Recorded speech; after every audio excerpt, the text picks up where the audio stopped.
হিন্দু শাস্ত্র অনুসারে শ্রীকৃষ্ণের জন্মতিথি অর্থাৎ জন্মাষ্টমী দিনটিকে অত্যন্ত শুভ বলে মানা হয়। এই দিন কিছু বিধিনিষেধ এবং আচার বিচার পালন করলে আপনি জীবনে সুখ সম্পত্তি এবং ঐশ্বর্যের অধিকারী হতে পারেন। জন্মাষ্টমীর দিন কি করা উচিত? এই দিন খুব সকালে স্নান করে গোপালের পূজা করবেন। পুজোয় বসার সময় অবশ্যই শুদ্ধ বস্ত্র পরবেন। ছোট গোপালের পূজায় ব্যবহৃত সমস্ত উপকরণ অবশ্যই বিশুদ্ধ হতে হবে।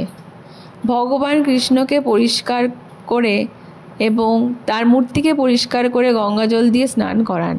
তার পুজোয় টাটকা ফুল ব্যবহার করুন। তামা, পিতল ও মাটির প্রদীপ পুজোয় ব্যবহার করুন। ছোট গোপাল মাখন, তুলসী পাতা, মিছরি ইত্যাদি খুব পছন্দ করেন। এগুলি নিবেদন করুন। এগুলি অবশ্যই তার ভোগের অন্তর্ভুক্ত করুন। গোপালকে সাজানোর জন্য হাতের বালা, কানের দুল, বাঁশি, ময়ূরের পালক ইত্যাদি ব্যবহার করবেন। তাকে ছোট গোপালকে আরতি করার পর তাকে ভোগ নিবেদন করুন। দোলনায় দোলান এবং দোলনা থাকা পর্দা বন্ধ করতে একদম ভুলবেন না। এই দিন খাদ্যশস্য বিলি করতে পারেন। জন্মাষ্টমীর দিন ব্রহ্মচর্য পালন করে নিষ্ঠাভরে ভগবানের পূজা করা উচিত। জন্মাষ্টমীর আগের দিন নিরামিষ খেয়ে সংযম পালন করবেন এবং অবশ্যই মধ্যরাতের আগে ভালো করে মুখ ধুয়ে ঘুমিয়ে পড়বেন। সকালবেলা উঠে হরির নাম জপ করবেন এবং শ্রীকৃষ্ণের লীলা শ্রবণ করবেন। জন্মাষ্টমীর পুজোয় শাঁখের মধ্যে একটু দুধ রাখবেন। এবার জেনে নিন কি করবেন না।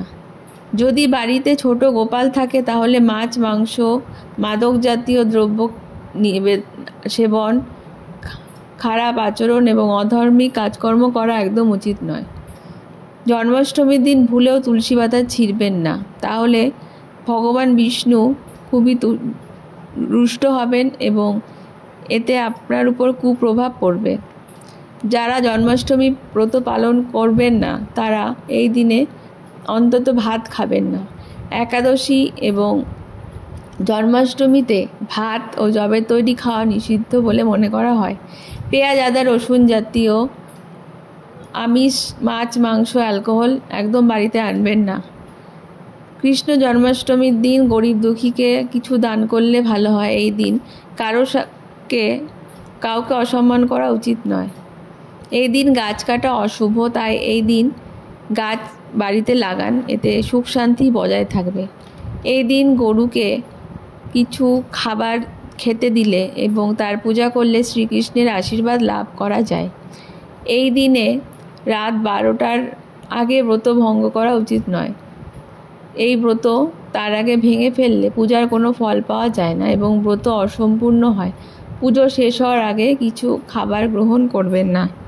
এই কিছু বিশেষ নিয়মগুলি পালন করলে জন্মাষ্টমীর পূজা সার্থক হবে এবং আপনি ভগবান কৃষ্ণের কৃপা লাভ করবেন। ধন্যবাদ।